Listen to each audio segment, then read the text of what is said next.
The Unsettling Secrets of the Hartwell Asylum, October 13, 1997. In the quaint town of Ravensbrook, where cobblestone streets meet modernity, lies a secret that has been buried for decades. The Hartwell Asylum, with its towering spires and faded brick walls, stands as a silent testament to a time when the line between treatment and torture was perilously thin. For many, it's just an old, decrepit building, a relic of the past, best forgotten. But for Elena Mitchell, a young journalist with a penchant for uncovering hidden truths, it was an enigma waiting to be unraveled. Elena's journey began with a tattered newspaper clipping from 1978, yellowed with age and almost lost among the pages of an old journal she'd purchased from an antique store. The headline was vague, mentioning only the sudden closure of the asylum. But what piqued her interest was the lack of details, the absence of reasons, and the silence that followed. Why would an institution, once at the forefront of psychiatric treatment, shut its doors overnight? And why did the town seem so eager to forget its existence?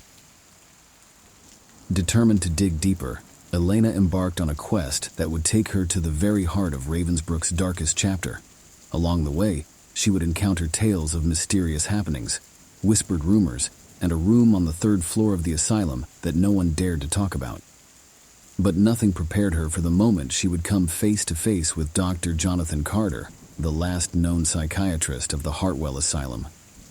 His revelations would not only change Elena's life, but would force an entire town to confront the ghosts of its past. In this chilling tale, we journey with Elena as she peels back the layers of a story that is as disturbing as it is true. A story that serves as a grim reminder of the lengths humanity can go to in the name of science and progress. The local library of Ravensbrook, with its towering bookshelves and dusty archives, became Elena's first stop. She hoped the place would offer more than the scant details she had. As she delved into old newspapers and town records, she found mentions of the Hartwell Asylum, but always in passing, never in depth. It was as if the town had collectively decided to gloss over that part of its history. However, a breakthrough came when she stumbled upon an old cassette tape labeled Thompson Interview 1980. Curious, Elena played the tape and was met with the voices of Nancy and Robert Thompson. The couple, in hushed tones, recounted their experiences living near the asylum. They spoke of nights when they'd see patients, eyes vacant and expressions lost, wandering outside the asylum's walls. They'd watch from their window as staff hurriedly ushered these lost souls back inside, their faces a mix of frustration and fear. But what stood out most in their account was their mention of a particular room on the third floor. The windows of this room were always boarded up, and sometimes, late at night, they'd see lights flickering from its cracks. The Thompsons had once asked a nurse about it during a town fair, and she'd gone pale, refusing to speak another word about the asylum. Intrigued and slightly unnerved, Elena decided to dig deeper. She found a photograph from a 1975 town gala, where the staff of the asylum were being honored. In the center stood a confident-looking man, identified at the back of the photo as Dr. Jonathan Carter. His face, though smiling, had a hint of weariness. Determined to uncover the truth behind the boarded room and Dr. Carter's role in it, Elena decided her next step would be to visit the very heart of the mystery, the abandoned Hartwell Asylum itself. The Hartwell Asylum loomed large as Elena approached, its once grand facade now marred by time and neglect. The iron gates, rusted and slightly ajar, creaked in the wind, as if beckoning her to uncover the secrets within. Taking a deep breath, Elena stepped onto the grounds, the crunch of fallen leaves underfoot breaking the eerie silence. Inside, the asylum bore the unmistakable marks of hasty abandonment. Papers were strewn about, chairs overturned, and the faint scent of old medicine lingered in the air. As she wandered the dimly lit corridors, Elena felt the weight of countless untold stories pressing in on her. Every room she entered seemed to whisper of memories, both good and bad. In one room, she found a stack of old medical records and patient files. Flipping through them, she noticed a recurring theme. Patients admitted for minor issues, but whose conditions deteriorated rapidly. Their notes were filled with terms like unresponsive and vegetative. One file, in particular, caught her attention. It contained a photograph of a young woman, eyes vacant, with the words, Room 313, Sensory Treatment, scribbled at the bottom. With a growing sense of unease, Elena made her way to the 3rd floor. The hallway was narrower, the air colder. And there it was, at the end of the corridor.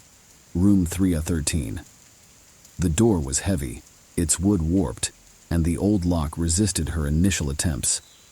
But with a determined push, it gave way, revealing a room unlike any other in the asylum. The walls were lined with thick padding, and in the center stood an old metal chair with straps and a peculiar helmet-like device. On a table nearby lay an array of instruments, their purpose unclear but undoubtedly unsettling. The room felt oppressive, the very air thick with despair. Elena's heart raced as she realized the gravity of what had transpired in this room. But before she could process it all, a voice behind her broke the silence, sending chills down her spine. "I see you found it," it said. She turned to see an elderly man, eyes filled with a mix of regret and recognition. Dr. Jonathan Carter. Elena's heart skipped a beat as she locked eyes with Dr. Jonathan Carter. The weight of the room's dark history pressed down on her even more with his presence. The doctor, though aged, had an undeniable aura of authority. His eyes, however, betrayed a deep sadness. "Why are you here?" Elena managed to ask, her voice barely above a whisper. Dr. Carter sighed, his gaze drifting to the chair in the center of the room. "I often ask myself the same question," he began, his voice heavy with regret. "This place, it haunts my dreams. I come here, hoping to find some semblance of redemption, though I know it's a futile quest." Elena, gathering her courage, pressed on. "What happened in this room, Dr. Carter? What were these sensory treatments?" The doctor hesitated, then began to recount the tale. "In our quest to pioneer new treatments, we ventured into uncharted territories. The idea was to reset the mind, to free it from the shackles of trauma and pain. Sensory deprivation was believed to be the key.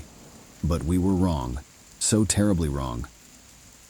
He described how patients were placed in the chair, the helmet-like device used to block out all external stimuli. The initial results seemed promising, with patients reporting heightened senses and clarity of thought. But as the treatments intensified, the side effects became horrifyingly apparent. Patients lost their sense of self, their memories, their very identities. They became shells trapped in a limbo between consciousness and oblivion. Elena, horrified, asked, "Why didn't you stop?" Tears welled up in Dr. Carter's eyes. "Ego, ambition, the pressure to succeed. We believed we were on the brink of a breakthrough, and we blinded ourselves to the suffering we were causing." The room was thick with emotion as Elena processed his confession. And when the truth came out, Dr. Carter looked away. The board decided to shut down the asylum. The story was buried, the victims forgotten, and I was left with the ghosts of my decisions. Elena realized that the doctor, in his own way, was a prisoner of the asylum too, shackled by guilt and regret. The weight of their shared discovery hung between them, a bond forged in the shadows of the Hartwell Asylum's darkest room. Elena's article, titled "The Dark Secrets of Hartwell Asylum, A Journey into the Abyss of Human Experimentation," hit the newsstands with a force that sent shockwaves throughout Ravensbrook and beyond. The detailed account, backed by photographs of the sensory deprivation room and excerpts from patient files, painted a harrowing picture of the lengths the medical community had gone to in the name of progress. The town was in an uproar. Families of former patients demanded answers, and the local authorities were pressured into launching a full-scale investigation into the events that transpired at the asylum. Vigils were held outside the now infamous Room 313, with candles illuminating the faces of those mourning the lost souls who had suffered within its walls. Dr. Jonathan Carter's confession, which Elena had included in her article, became the focal point of public outrage. While many called for his prosecution, others saw him as a tragic figure, a man consumed by guilt and remorse. Debates raged in cafes, homes and town halls about the ethics of medical experimentation and the responsibility of those in power. As the story gained traction, national media outlets descended on Ravensbrook. The once forgotten Hartwell Asylum was now at the center of a media storm, its dark history laid bare for the world to see. Surviving former staff members were interviewed, and more stories emerged, each more chilling than the last. In the midst of this, Elena received letters from all over the country. Some were from families expressing gratitude for bringing closure to their loved ones' mysterious ailments. Others were from medical professionals, reflecting on the importance of ethics in their field. But the one that touched her the most was a handwritten note from Nancy and Robert Thompson, thanking her for validating their long-held suspicions and giving a voice to their silent neighbors. The fallout from the revelations led to the establishment of a memorial at the site of the asylum dedicated to the victims of the sensory deprivation experiments. It served as a somber reminder of the dangers of unchecked ambition and the importance of preserving human dignity in all endeavors. Elena's article not only catapulted her to journalistic prominence, but also sparked a nationwide conversation about the past shadows and the importance of confronting them head-on. The Hartwell Asylum, once a symbol of despair, became a beacon of truth and reconciliation. The aftermath of the Hartwell Asylum revelations left an indelible mark on Ravensbrook. The town, once known for its picturesque landscapes and quiet charm, was now forever linked to a dark chapter in medical history. Yet, from the ashes of this painful revelation, a new sense of unity and purpose emerged. Elena Mitchell's fearless pursuit of the truth not only reshaped her career, but also redefined the town's identity. Ravensbrook became a symbol of resilience, a community that faced its past and chose to learn from it. Educational programs were initiated in schools, emphasizing the importance of ethics, empathy, and the value of every human life. The memorial at the asylum site became a place of reflection for many. Visitors from all over came to pay their respects, leaving behind notes, flowers, and mementos. Each item told a story, a testament to the enduring human spirit and its ability to heal. Dr. Jonathan Carter, overwhelmed by the weight of his actions and the public's response, chose to leave Ravensbrook.